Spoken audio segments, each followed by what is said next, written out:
Olá, Estúdio Repórter MT começando. Hoje nós estamos recebendo aqui o advogado especialista em Direito do Consumidor, Carlos Rafael. Muito obrigado pela tua presença, viu? Obrigado, Leandro. Obrigado aos telespectadores da Repórter MT. É um privilégio poder falar sobre direito do consumidor e outros assuntos aqui com vocês. Bom, dentre os assuntos ou todos os temas que nós separamos aqui para falar, muita coisa para ser tratada, né, Rafael? Começando sobre o serviço de telemarketing, né? Uma decisão aí do PROCON estadual suspendeu ações de mais de 20 empresas e bancos no estado de Mato Grosso, ou seja, não podem fazer ligações para os consumidores sob a pena de uma multa diária de R$1.000. O que foi isso, Carlos Rafael? Você até citou que foi uma decisão corajosa do PROCON estadual de Mato Grosso, né? Exato, uma decisão que nós aplaudimos de pé pela coragem do PROCON estadual em tomar essa decisão baseada nos fundamentos jurídicos. O PROCON ele tem o poder de polícia, ele tem esse poder discricionário de tomar medidas, como o caso dessa medida cautelar, de suspender serviços que desrespeitam e violam os direitos do consumidor, e nesse caso de forma corriqueira, né? Os serviços de telemarketing há muito tempo perturba o sono, perturba a paz e a tranquilidade de inúmeros consumidores no Brasil inteiro, né? Nós temos aí alguns dispositivos da própria Código de Defesa do Consumidor e agora recente também leis estaduais que proíbem esse tipo de atendimento de forma maciça, de forma ostensiva ou até mesmo, digo, agressiva, onde eles têm inclusive consumidores idosos nessa situação em que recebe dioturnamente essas ligações, uma vez inclusive que o consumidor sequer forneceu os seus dados, ou até mesmo aquele consumidor que já tomou aquela cautela de cadastrar o teu telefone lá naquele não perturbe, evitando essa reclamação de ofertas de crédito, ofertas de promoções. Ou seja, o PROCON estadual verificou essas inúmeras denúncias, tomou a medida correta, suspendendo em todo o estado de Mato Grosso uma série aí de telemarketing envolvendo instituições financeiras, de créditos e consignados, para que realmente não perturbe mais o consumidor matogrossense, a não ser que o consumidor autorize essa ligação. Aí nesse caso sim, mas no caso que a gente via que não tinha autorização nenhuma, pelo contrário, o consumidor já tinha até respondido, porque não era para ligar mais, e as empresas continuavam ligando dioturnamente, perturbando o consumidor. Então, parabéns ao secretário adjunto do PROCON estadual por essa medida cautelar que prevê aí a multa no caso de descumprimento. Então, se você consumidor que está recebendo alguma ligação aí, consulte o site do Repórter MT, tem ali a lista das empresas, pode ligar no PROCON, fazer a sua denúncia para que essa empresa seja autuada e multada. Inclusive, pegando um ponto aí da sua fala, tem uma regulamentação que diz que o consumidor ele só pode receber a ligação caso ele faça uma autorização prévia. Como é que funciona isso? Quando que o consumidor ele faz essa autorização prévia dizendo que ele sim topa receber essa ligação de telemarketing? Exato, muito importante essa tua pergunta, né? Toda vez que o consumidor se relaciona com prestadoras de serviço, seja elas de consumo, como internet, telefone, ou até mesmo nesse caso de empréstimos e consignados, ali existe um contrato inicial, né, com essa prestação de serviço. E atenção às cláusulas desse contrato. Geralmente é aquela cláusula que está ali autorizando. Então o consumidor ele tem que ler muito bem aquele contrato, ou até mesmo perguntar, existe algum dispositivo aqui neste contrato que eu autorizo? Então tem que ter uma cláusula no contrato onde se inicia essa prestação de serviço, onde você está fornecendo os seus dados. Por isso também é importante frisar que já está em vigor aqui no país a legislação de proteção aos dados, então a Lei Geral de Proteção aos Dados, onde esse consumidor ele autoriza a empresa a fazer essa comunicação com ele, ou utilizar ou disponibilizar o seu dado para esse serviço de telemarketing. Inclusive, só fazendo um complemento aqui, daqui a pouco a gente vai falar sobre direito preventivo, e normalmente essa cláusula em que você autoriza a ligação do telemarketing está naquela letra miúda, né? Por isso a importância de ler detalhadamente o contrato, exatamente, deixar muito claro ao consumidor que geralmente esses contratos já é aquele contrato de adesão, né? Então ele já vem com aquela cláusula estipulada. Então mesmo que você não queira, deixe muito claro ali a hora que você for fornecer os seus dados, seja numa farmácia, que hoje inclusive farmácias solicitam dados para dar descontos para o consumidor. Lembre-se sempre, consumidor, que os seus dados, isso tem valor. Então aquele desconto que a farmácia está oferecendo, ela vai trabalhar com o seu e-mail, com o seu endereço, com o seu telefone.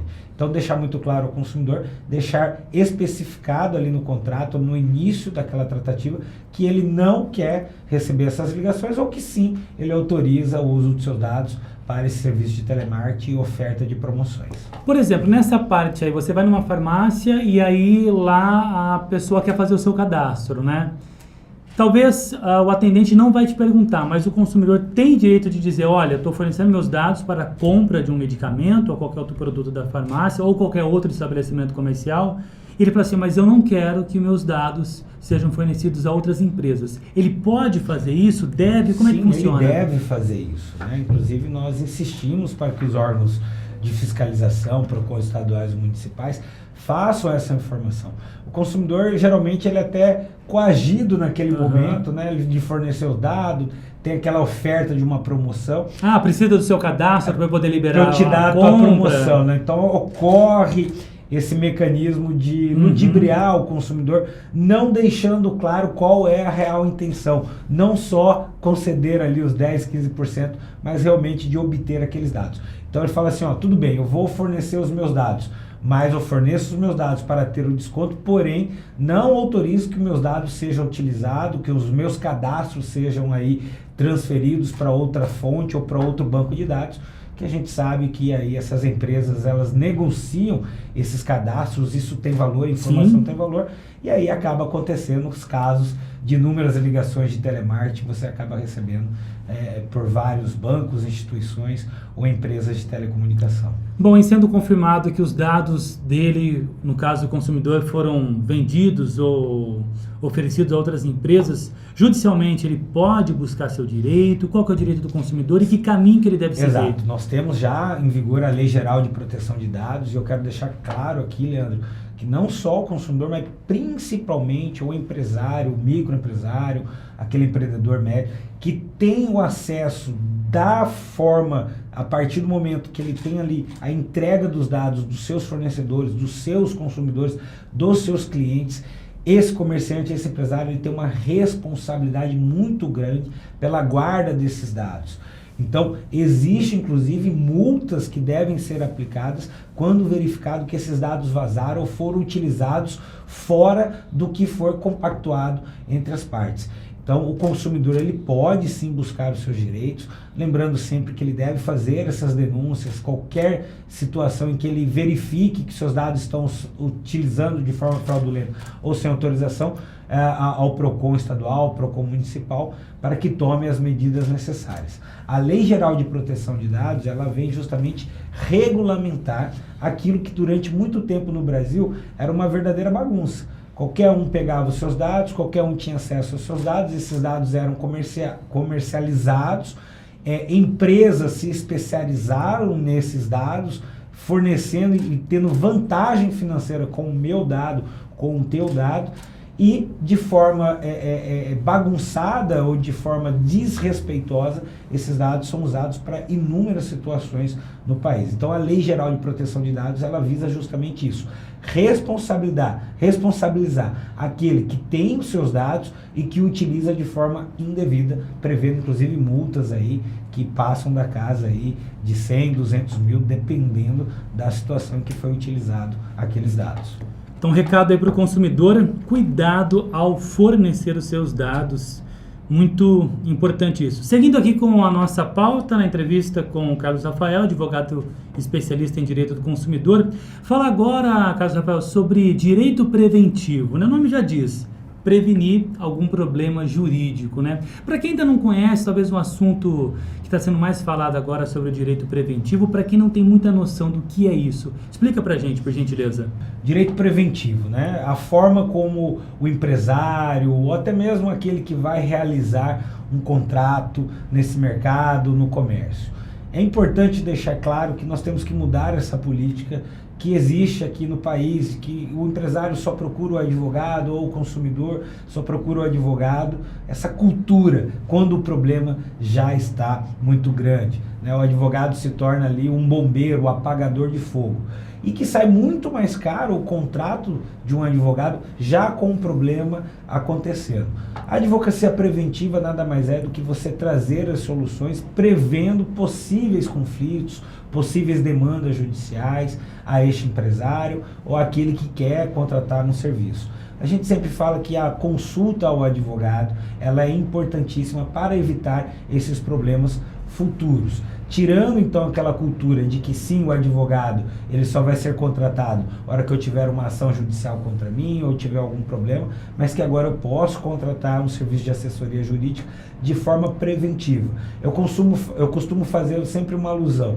É muito mais fácil, sai muito mais barato você contratar um serviço de um nutricionista agora, pagando um valor um pouco mais barato, para ter todo um trabalho, uma cultura preventiva com a sua saúde, do que você gastar lá na frente com um oncologista, onde você vai gastar muito mais com esse problema. A advocacia preventiva é isso, ela evita o contencioso, aplicando ali políticas e diretrizes de compliance dentro da empresa, tanto do campo trabalhista, revisões de contrato de consumo, revisões de contrato de trabalho, trazendo toda uma política para que o empresário, para que o microempreendedor, ele possa se estabelecer no comércio, já atento às normas municipais, às normas estaduais, normas federais, para que ele possa ali ter um crescimento. A ideia da advocacia preventiva é fazer com que esse empresário evite aborrecimentos futuros, que com certeza vai sair muito mais caro do que ele contratar agora,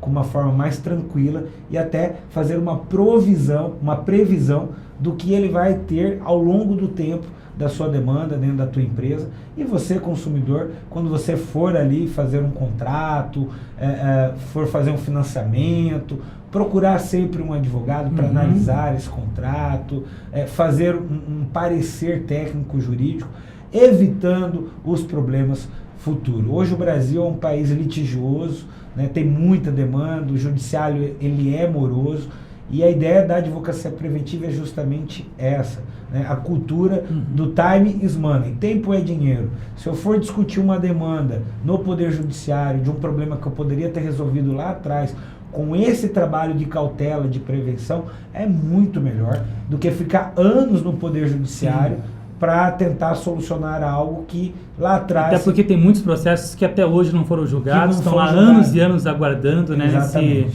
nesse inchaço que tem do judiciário. Mas, falando um pouquinho sobre essa questão, você tocou num assunto, chega até a ser um pouco, né, da cultura do brasileiro, de você esperar o oficial de justiça bater a sua porta para você se lembrar que existe o advogado e o direito preventivo. Hoje você tem um serviço de assessoria jurídica, é muito caro, tem alguns mecanismos que estão barateando a assessoria jurídica, você contratar um escritório que não seja exclusivamente seu, mas que atenda várias empresas, está ali sempre disponível te orientando, assessorando. Porque imagino que para o pequeno e para o médio empresário, que já paga muito imposto, pesa bastante ou não? Leandro, é justamente isso, né? Essa mudança de cultura. Você citou, as grandes empresas já possuem ali a equipe jurídica que acaba trabalhando de forma exclusiva para a empresa. O pequeno e o médio empresário ele ainda não tem esse aporte financeiro para contratar uma equipe jurídica para ficar ali. A advocacia preventiva ela apresenta a esse pequeno e médio empresário políticas e diretrizes que ele vai implementar dentro da empresa dele para evitar esses problemas futuros. Obviamente, tratando da situação financeira e da saúde econômica dessa empresa. Eu não posso ser um peso dentro dessa empresa, uma vez que ele já está tendo um custo muito grande com funcionários. Mas ele tem que entender que é necessário que ele tenha uma assessoria jurídica para acompanhar todo esse crescimento que essa empresa vai ter. E hoje a advocacia ela se tornou de uma forma mais tranquila, porque hoje eu consigo fazer uma consultoria, um atendimento de um pequeno e médio empresário, sem necessariamente ter que deslocar até a empresa dele, ou até mesmo em alguns casos que a gente colocava como diligências, né, a ter que ir ao fórum ou deslocar para o interior de Mato Grosso, porque hoje você faz isso de forma virtual. Hoje tem ali o sistema de PJE, que está no Tribunal de Justiça, ou seja, isso diminuiu os custos dessa advocacia de carteira para esse empresário, porque aqueles gastos que ele tinha, vamos supor uma empresa que atua em 4 ou 5 municípios, ele teria que gastar aí com diárias, com esse advogado. Hoje não existe mais esse gasto necessário com diárias para que um advogado vá fazer uma audiência, um deslocamento de município, em virtude do processo virtual. A grande ideia, a grande expertise que esse pequeno e médio empresário ele tem que ter é que justamente ao contratar, ao optar por essa assessoria preventiva, ele vai ter uma redução de custo no futuro. Com os problemas, vai acontecer problemas com ele. Por exemplo, questões tributárias e trabalhistas talvez sejam as principais, né? Sim, principalmente revisões tributárias, por exemplo, né? Existem vários comerciantes que fazem recolhimentos indevidos. Não ocorre um enquadramento correto. Ou seja, está pagando a mais do que deveria pagar. Que deveria pagar. Né? A Receita, ela não vai bater na tua porta e falar, olha, empresário, vem cá. Eu verifiquei que nos últimos 6 meses você poderia ter um enquadramento e recolheria menor. Estou aqui te devolvendo. A Receita não vai fazer isso. O Estado ele não vai te informar sobre isso. Quando você consulta uma advocacia preventiva neste ramo tributário, nós conseguimos verificar todo um DRE, toda uma receita dos seus últimos 5 anos, para verificar se você pagou a mais, se você tem como fazer um enquadramento para recolher a menor, e inclusive em alguns casos, verificando que este empresário, que este comerciante recolheu a maior, há a possibilidade desta revisão tributária com a recuperação desses créditos tributários através de ações judiciais ou até mesmo com recursos administrativos. Aí talvez ele não receba em espécie, mas ele ganha desconto nos próximos pagamentos, tributária. Né? Então, compensações tributárias. Então, você comerciante, pequeno e médio empresário, né, possivelmente busque aí uma consultoria para verificar isso. Existem inúmeros casos, e a gente vem diagnosticando isso aqui no nosso trabalho no estado de Mato Grosso, de inúmeros empresários que sequer tinham o conhecimento que poderia fazer o enquadramento. De repente o cara tem um lucro real, um lucro presumido, e ele não entende muito, ele deixa muito na mão do contador. Geralmente é assim que funciona. E aí a equipe jurídica ela faz toda essa análise e apresenta para ele qual é a solução, qual é o melhor enquadramento para a empresa dele recolher menos impostos e, se recolheu a maior, recuperar esses créditos, esses tributos junto à Fazenda e à Receita Federal. Imagino que logo no início do trabalho essa questão tributária já é identificada rapidamente, né? Normalmente, na maioria dos casos, isso acontece. Infelizmente, Leandro, assim, a cultura nossa não permite que pequenos e grandes e médios empresários iniciem a sua atividade com essa precaução. Ele vai iniciando a sua atividade já avisando, obviamente, ter o lucro, mas ele não faz essa consultoria prévia para verificar. E a empresa... Até porque é difícil você administrar o seu negócio e, ao mesmo tempo, dar você mesmo esse suporte jurídico, né? Você não tem o conhecimento técnico para isso. Para isso, eu falo para esse empresário, para o pequeno e médio empresário, que ele precisa delegar essa tarefa. Né? O foco dele é lucro. O empresário ele quer lucro, obviamente. Mas existem alguns nuances nessa cadeia onde você busca esse lucro. Sim. De cunho tributário, trabalhista, cunho civil, ou seja, envolve vários fatores que este pequeno e médio empresário, que sim, está focado e visando o futuro, o crescimento da sua empresa, ele tem um crescimento sólido. Então a consultoria, a advocacia preventiva, ela é isso, ela vai acompanhar esse crescimento econômico, essa saúde financeira dessa empresa, evitando problemas futuros de cunho judicial civil, de cunho trabalhista, evitando problemas aí com órgãos de fiscalização, como o PROCON, por exemplo, né? Então fazendo essa política de bom relacionamento e apresentando soluções. A advocacia preventiva é isso. é o advogado nutricionista que evita que o empresário tenha uma saúde financeira prejudicada lá no futuro, gastando muito mais com um oncologista do que poderia ter gastado aqui com um nutricionista e ter aí a sua saúde financeira da tua empresa muito boa, tranquilo, para que ele tenha bastante lucro, sem problema algum. Ó, rapidinho, só para a gente fechar aqui sobre direito preventivo, tem como a gente orientar também a pessoa física? Nós falamos da pessoa jurídica, né? Mas quais orientações essenciais para a pessoa física em relação ao direito preventivo? Bom, toda vez que você vai fazer um contrato, né, vai contratar uma prestação de serviço, ou até mesmo você, pessoa física, vai prestar um serviço, levar sempre este contrato a um advogado da sua confiança. Né? E eu falo isso porque evita esse problema dessas cláusulas que às vezes colocam o consumidor em desvantagem, de algumas cláusulas contratuais que colocam aquele empregado em uma situação que ele não queria, ele não tinha conhecimento, mas acabou assinando o contrato. Recomendo a estes consumidores que não têm condições de arcar com um advogado, pode procurar sim aí os núcleos de prática jurídica, procurar os PROCONs municipais, estaduais, se surgir alguma dúvida sobre algum contrato que você venha assinar. Então, canja de galinha nunca faz mal a ninguém, né? Então a gente tem que olhar com a visão preventiva, sem afoito, né? Eu não preciso assinar algo que eu tenho dúvida, né? Então todo consumidor, todo aquele que for realizar um contrato, fazer essa consulta. Infelizmente, Leandro, no mercado de trabalho, no comércio em geral, a gente não vai generalizar, mas existem sim os maus fornecedores de serviço, os maus prestadores de serviço, existem os maus empregadores que eles buscam sim obter vantagem de forma ilegal, de forma abusiva com esse consumidor, com esse empregado, colocando cláusulas no contrato que às vezes obriga o consumidor e obriga esse empregado a prestar um serviço de uma maneira que ele não imaginava.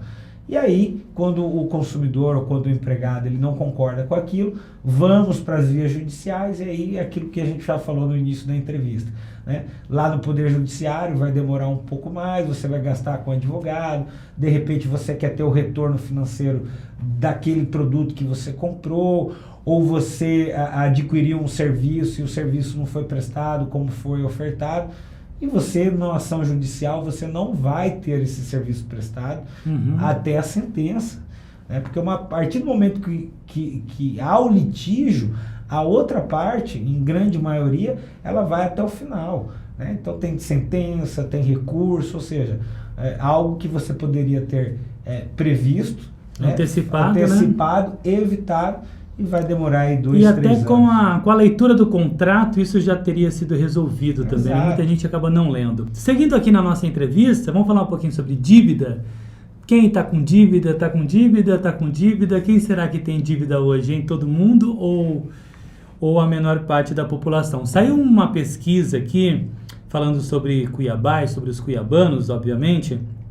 Olha só, em junho, Cuiabá atingiu o maior nível de endividados, né? No caso do ano de 2022, o percentual foi de 73,2%, que foi apontado pela pesquisa Endividamento e Inadimplência do Consumidor, um crescimento de 1,8% em relação ao período anterior. No caso, essa pesquisa aqui fala sobre o mês de junho de 2022, que Cuiabá atingiu o maior nível de endividados no ano. O percentual foi de 73,2%, 1,8% a mais em relação ao período anterior, que se refere ao mês de maio. Os principais motivos, Carlos Rafael: cartão de crédito e carnês. E segundo a FEComércio, a Federação do Comércio de Mato Grosso, a elevação dos juros é a principal responsável pelo endividamento mais elevado. Bom, eu acho que o consumidor acaba ficando refém principalmente do rotativo do cartão de crédito, né? Sim, rotativo do cartão de crédito. Eu acho abusivo, muito alto esse rotativo, especial, né? Não, o consumidor, a verdade, Leandro, nós não tivemos uma educação financeira. Né? Então a gente tem que voltar aqui na base. Eu entendo que teria que, como política pública, incluir na didática de ensino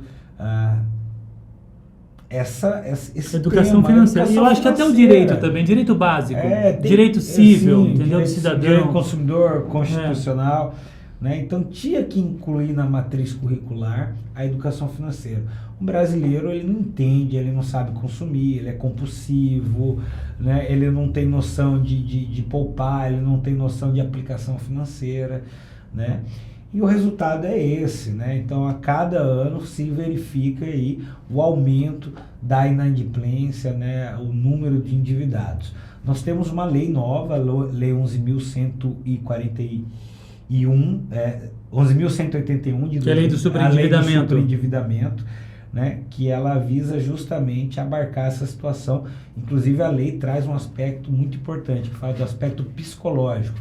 Né? A gente tem casos de pessoas que cometem até suicídio, né, depressão, em virtude desse montoado de dívida, dessa bola de neve inacabável. Né? A saúde financeira, talvez, ela é um divisor de águas na vida de qualquer cidadão, né? Seja na sua vida profissional, para você estar bem psicologicamente, para você trabalhar, seja na sua vida matrimonial. A gente sabe que muitos casamentos aí vão à falência por conta da instabilidade financeira, né? E, infelizmente acontece isso.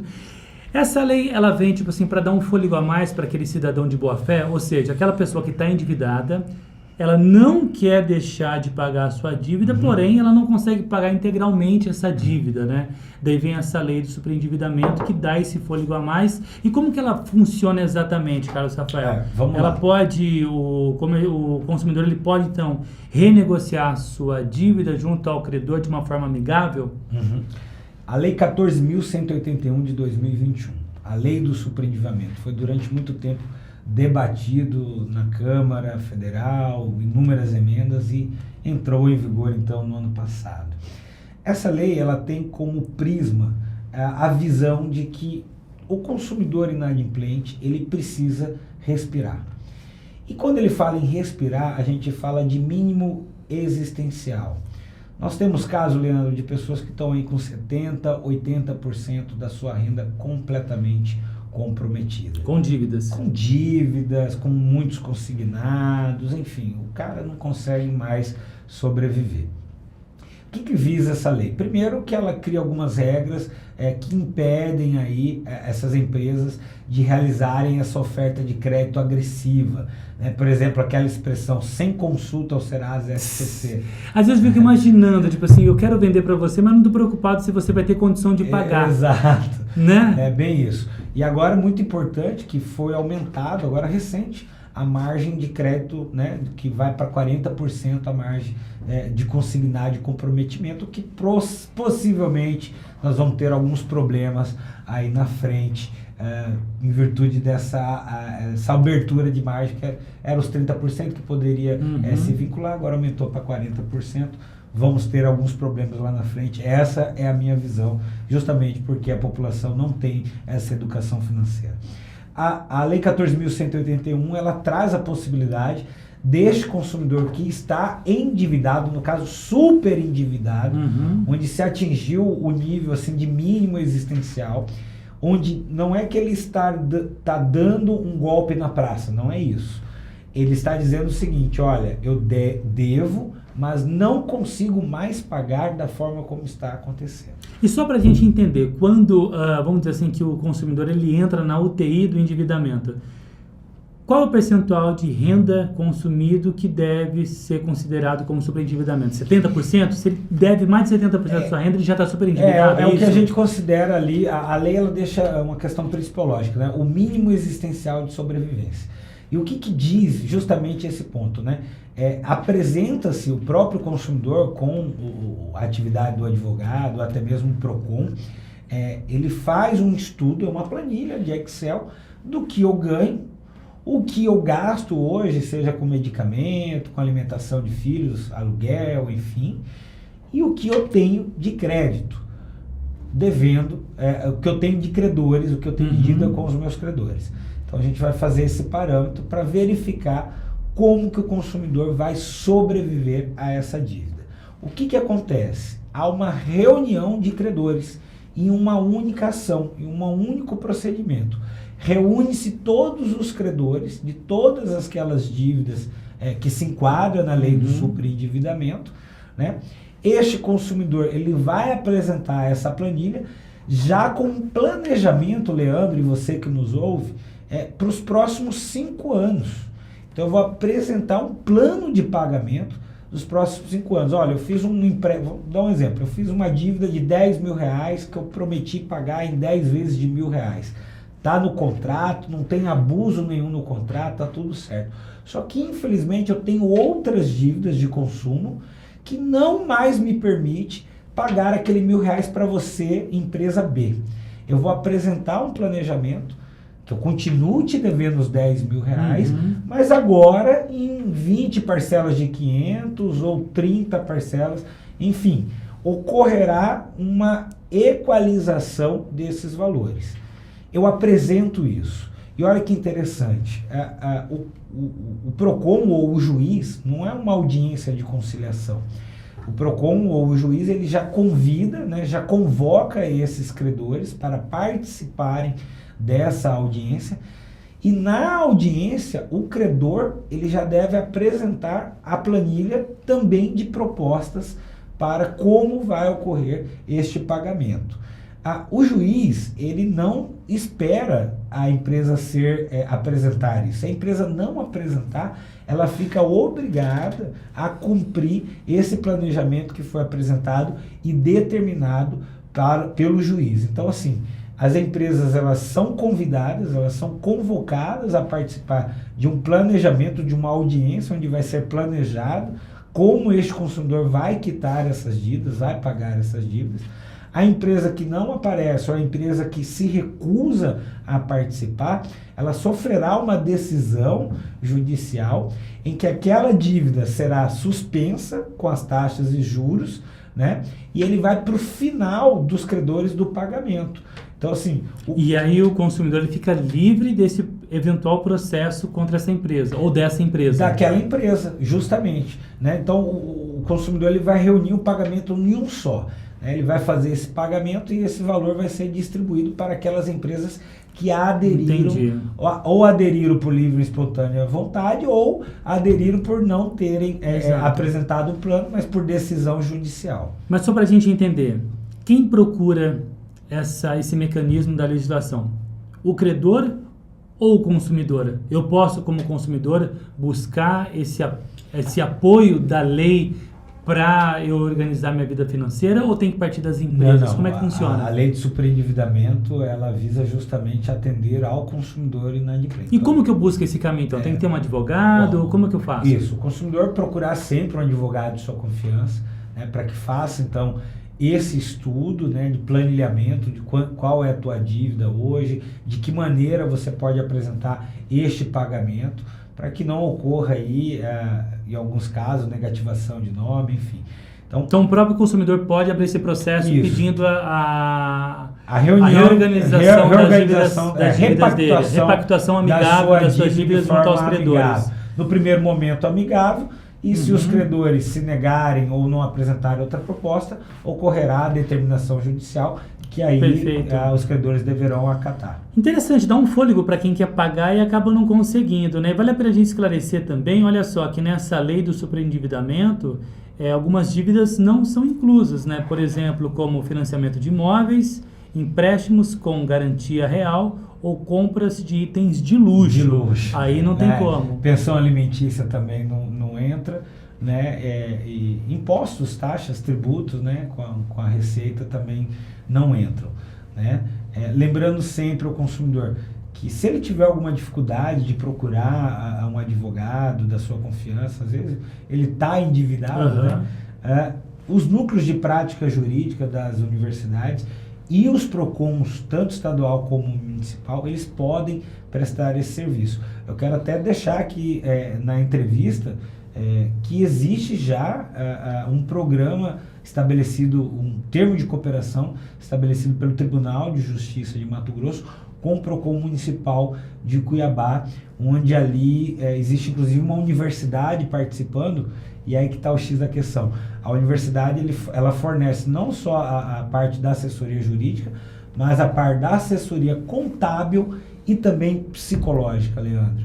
Que essa pessoa, esse consumidor, ele precisa aprender Sim. a não gastar mais, até porque ele não poderá utilizar desse mecanismo do superendividamento após encerrado esse primeiro pacto, pelo período de 2 anos, senão ele vai ficar utilizando, e a lei não é para isso, porque da mesma forma que existem fornecedores de má fé, também existem consumidores de má fé. Vou comprar, depois eu vou lá e... Vou entrar na justiça. Entro na justiça e reorganizo. Essa lei não é para isso. Vou comprar um carrão de luxo, depois eu reorganizo Exato, a dívida. Não é para isso não a lei, é pra né? isso. É para realmente dar fôlego para aquelas pessoas de boa fé que tá ali com a corda no pescoço, não conseguem, né? Conta de luz, água, o cara tá com medo da energia ser cortada, se não pagar, né? Então tem que priorizar algumas coisas.